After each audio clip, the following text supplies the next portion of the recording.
একজন নায়ক, যার সিনেমা মুক্তি পেলে হলের সামনে রীতিমতো ভিড় জমে যেত। যার চুলের স্টাইল থেকে শুরু করে পোশাক সব কিছুই হয়ে উঠেছিল তরুণদের কাছে ফ্যাশন। কিন্তু মাত্র 25 বছর বয়সে সে নায়কের জীবন থেমে যায় রহস্যজনকভাবে। 1996 সালের 6 সেপ্টেম্বর ঢাকার স্কারটনের বাসায় মৃত অবস্থায় পাওয়া যায় সালমান শাহকে। প্রথমে বলা হলো এটা আত্মহত্যা। সালমানের পরিবার সেই দাবি কিন্তু মেনে নেয়নি। এরপর শুরু হয় তদন্ত, পাল্টা তদন্ত, আদালত, জবানবন্দি, তদন্ত প্রতিবেদন আর অসংখ্য প্রশ্ন। কখনো বলা হয়েছে আত্মহত্যা, আবার কখনো বা উঠেছে হত্যার অভিযোগ। সালমানের মৃত্যুর পর গ্রেফতার হন রিজভী আহমেদ। সে সময় তার জবানবন্দি ঘিরে তৈরি হয় নতুন রহস্য।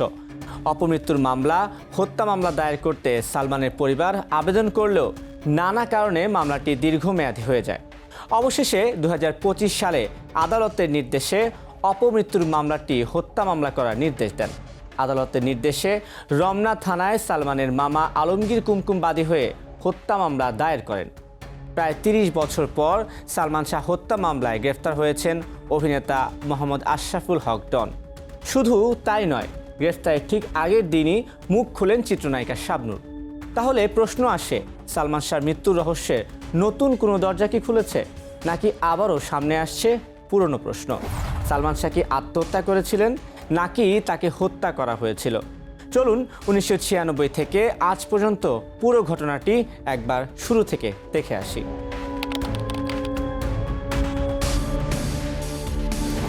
সেপ্টেম্বরের শেষ সকাল, ঢাকা স্কারটনের বাসায় পাওয়া যায় সালমান শাহর মরদেহ। তার মৃত্যু প্রথমে নথিভুক্ত হয় অস্বাভাবিক মৃত্যু বা ইউডি মামলা হিসেবে। পরিবারের পক্ষ থেকে প্রথমে মামলা করেছিলেন তার বাবা কমরউদ্দিন আহমেদ চৌধুরী। কিন্তু খুব দ্রুতই প্রশ্ন ওঠে, এটা কি সত্যি আত্মহত্যা, নাকি আত্মহত্যার মতো করে সাজানো কোনো ঘটনা? কারণ সালমান শাহ তখন ক্যারিয়ারের তুঙ্গে। মাত্র 25 বছর বয়সে তিনি হয়ে উঠেছিলেন বাংলাদেশে চলচ্চিত্রের সবচেয়ে জনপ্রিয় তারকাদের একজন। তার এমন মৃত্যু মেনে নিতে পারেনি তার পরিবার ও অসংখ্য ভক্ত। সালমান শাহর মৃত্যুর প্রায় 1 বছর পর 1997 সালের 24 জুলাই তার বাবা আদালতে আবেদন করেন ঘটনাটি আত্মহত্যা নয়, এটি হত্যাকাণ্ড হিসেবে তদন্ত করা হোক। আদালত তদন্তের জন্য মামলাটি সিআইডির কাছে পাঠায়। আর এখানেই সামনে আসে এই রহস্যের অন্যতম আলোচিত চরিত্র রিজভী আহমেদ ওরফে ফারহাদ। রিজভী একটি জবানবন্দিতে দাবি করেন সালমান শাহকে পরিকল্পিতভাবে হত্যা করা হয়েছিল। তার বক্তব্যে উঠে আসে কয়েকজনের নাম, উঠে আসে হত্যার পরিকল্পনা ও ঘটনাটিকে আত্মহত্যা হিসেবে দেখানোর অভিযোগও। কিন্তু এই জবানবন্দি পরে হয়ে ওঠে সবচেয়ে বিতর্কিত বিষয়গুলোর একটি, কারণ রিজভী পরবর্তীতে তার বক্তব্য পরিবর্তন করে ফেলেন।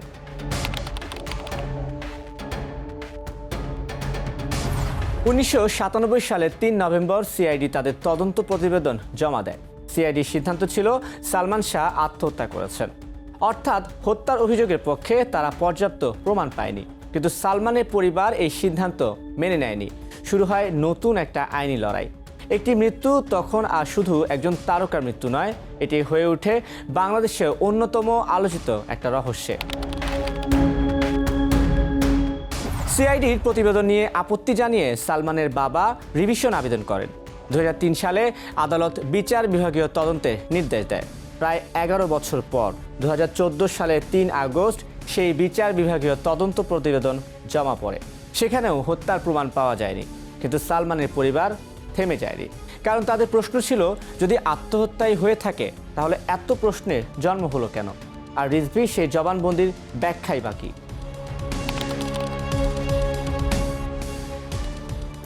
সালমানের মা নীরা চৌধুরী বিচার বিভাগীয় তদন্ত প্রতিবেদন প্রত্যাখ্যান করেন। তিনি তার ছেলের মৃত্যুর পেছনে হত্যার অভিযোগ আবারও সামনে আনেন।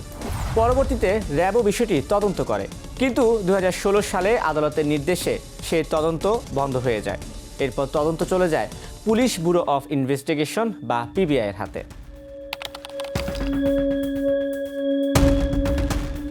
4 বছর তদন্তের পর সে বছরই 25 ফেব্রুয়ারি পিবিআই তাদের চূড়ান্ত প্রতিবেদন দেয়। 54 জনের সাক্ষ্য এবং বিভিন্ন আলামত বিশ্লেষণ করে পিবিআই জানায় সালমান শাহকে হত্যার কোনো প্রমাণ পাওয়া যায়নি। পিবিআই সিদ্ধান্ত ছিল সালমান শাহ আত্মহত্যাই করেছেন। প্রতিবেদনে পারিবারিক দ্বন্দ্ব, মানসিক চাপ, বৈবাহিক সমস্যা এবং চিত্রনায়িকা শাবনূরের সঙ্গে তার সম্পর্ককে আলোচনায় আনা হয়। কিন্তু এখানেই আরেকটা গুরুত্বপূর্ণ বিষয় রয়েছে। সালমান শাহর পরিবার আবারও এই প্রতিবেদন প্রত্যাখ্যান করে। সালমান শাহ ও শাবনূর ছিলেন ঢাকাই সিনেমার অন্যতম জনপ্রিয় জুটি। তাদের পর্দার সম্পর্ক ছিল তুমুল জনপ্রিয়। কিন্তু সালমানের মৃত্যুর পর থেকে তাদের ব্যক্তিগত সম্পর্ক নিয়ে নানা আলোচনা শুরু হয়। পিবিআইয়ের তদন্তে তাদের সম্পর্ককেও সালমানের পারিবারিক ও মানসিক চাপের একটা কারণ হিসেবে উল্লেখ করা হয়। এই কারণে বছরের পর বছর ধরে সালমানের মৃত্যু নিয়ে আলোচনায় বারবার উঠে এসেছে শাবনূরের নাম। কিন্তু শাবনূর সালমান হত্যার সঙ্গে তার সম্পৃক্ততার অভিযোগ বরাবরই অস্বীকার করেছেন। আর এবার প্রায় ৩ দশক পর আবারও তাকে সামনে নিয়ে আসে রিজভী আহমেদের বক্তব্য। 2021 সালের 31শে অক্টোবর আদালত পিবিআইয়ের প্রতিবেদন গ্রহণ করে। আসামিদের অব্যাহতির আদেশও আসে। মনে হচ্ছিল হয়তো এবার শেষ হতে যাচ্ছে সালমান শাহ মৃত্যু রহস্যের আইনি অধ্যায়। কিন্তু না, সালমানের পরিবার আবারও আপিল করে বসে আদালতে। 2022 সালে পরিবারের রিভিশন আবেদন গ্রহণ করা হলেও দীর্ঘ সময় ধরে বিষয়টি ঝুলে থাকে। এরপর আসে 2025 সাল। 29 বছর পর 2025 সালে 20 অক্টোবর ঢাকার আদালত সালমান শাহ মৃত্যুর ঘটনাকে হত্যা মামলা হিসেবে তদন্তের নির্দেশ দেন। অর্থাৎ এতদিন যে মৃত্যু নিয়ে একাধিক তদন্তে আত্মহত্যার কথা বলা হয়েছিল, সেটি আবার নতুন করে হত্যাকাণ্ড হিসেবে তদন্তের দরজা খুলে দেয়। সালমানের পরিবারের পক্ষ থেকে মামলা করা হয়। মামলায় নাম আসে 11 জনের। তাদের মধ্যে ছিলেন সালমানের সাবেক স্ত্রী সামিরা হক, তার মা লতিফা হক লুসি, ব্যবসায়ী আজিজ মোহাম্মদ ভাই এবং অভিনেতা আশরাফুল হক ডন সহ আরও কয়েকজন। মামলা নতুন করে তদন্তে যাওয়ার পর আসামিদের দেশ ত্যাগে নিষেধাজ্ঞা দেওয়া হয়। আর 2026 সালের 9 আগস্ট ঘটে নতুন নাটকীয় ঘটনা। সৌদি আরবে ওমরা পালনের উদ্দেশ্যে দেশ ছাড়ার প্রস্তুতি নিচ্ছিলেন অভিনেতা আশরাফুল হক ডন। হজরত শাহজালাল আন্তর্জাতিক বিমানবন্দরে ইমিগ্রেশন তাকে আটকে দেয়। এরপর সিআইডি তাকে গ্রেফতার করে। কয়েক ঘন্টার মধ্যেই তাকে আদালতে হাজির করা হয়। সিআইডির আবেদনের প্রেক্ষিতে ডনকে কারাগারে পাঠানোর নির্দেশ দেন আদালত। সিআইডির পক্ষ থেকে বলা হয়, মামলা তদন্তের স্বার্থে তাকে জিজ্ঞাসাবাদের প্রয়োজন। আর এখানেই নতুন করে প্রশ্ন, ডনকে কেন এত বছর পর গ্রেফতার করা হলো? তার বিরুদ্ধে অভিযোগই বাকি, এবং সবচেয়ে গুরুত্বপূর্ণ, তার গ্রেফতার কি সালমান শাহর মৃত্যুর রহস্য সমাধানের দিকে নতুন কোনো সূত্র দিতে পারবে? এখনও উত্তর মেলেনি, তদন্ত চলছে। ডনের গ্রেফতারের মাত্র একদিন আগে শাবনূর দীর্ঘ এক বক্তব্যে সালমান শাহর মৃত্যু নিয়ে মুখ খোলেন। রিজভী আহমেদের বক্তব্যকে তিনি অসঙ্গতিপূর্ণ, বিভ্রান্তিকর এবং সত্য নয় বলে দাবি করেন। শাবনূরের বক্তব্য, সালমান শাহ মারা যাওয়ার আগে এই রিজভী আহমেদকে তিনি চিনতেনই না। তিনি রিজভীর সঙ্গে যোগাযোগ বা সম্পর্কের অভিযোগও অস্বীকার করেন। সবচেয়ে গুরুত্বপূর্ণ বিষয়, সালমান শাহর মৃত্যু বা হত্যার সঙ্গে নিজের কোনো সম্পৃক্ততা নেই বলেও তিনি দাবি করেছেন। শাবনূর বলেন, সালমান কিভাবে মারা গেছেন সেটিও তিনি জানেন না। আর তিনি চান পূর্ণাঙ্গ ও নিরপেক্ষ তদন্তের মাধ্যমে আসল সত্যটা বেরিয়ে আসুক। এখন প্রশ্নটা আরও বড়, কারণ এই মামলায় আমাদের সামনে রয়েছে 2 ধরনের তদন্তের ফলাফল। একদিকে সিআইডি বলছে আত্মহত্যা, বিচার বিভাগীয় তদন্ত হত্যার প্রমাণ পায়নি। পিবিআইও বলছে আত্মহত্যা। অন্যদিকে সালমানের পরিবার শুরু থেকে বলে আসছে এটি দিনের আলোর মতো পরিষ্কার, সালমানকে পরিকল্পিতভাবে হত্যা করা হয়েছে। রিজভীর পুরনো জবানবন্দিতেও উঠে এসেছে হত্যার অভিযোগ। আর 2025 সালে আদালত সেই অভিযোগের ভিত্তিতেই নতুন করে হত্যা মামলার তদন্তের নির্দেশ দিয়েছে। আর তারই সূত্র ধরে 2026 সালে মামলার অন্যতম আসামি অভিনেতা ডন গ্রেফতার। সালমান শাহ মারা গেছেন 1996 সালে।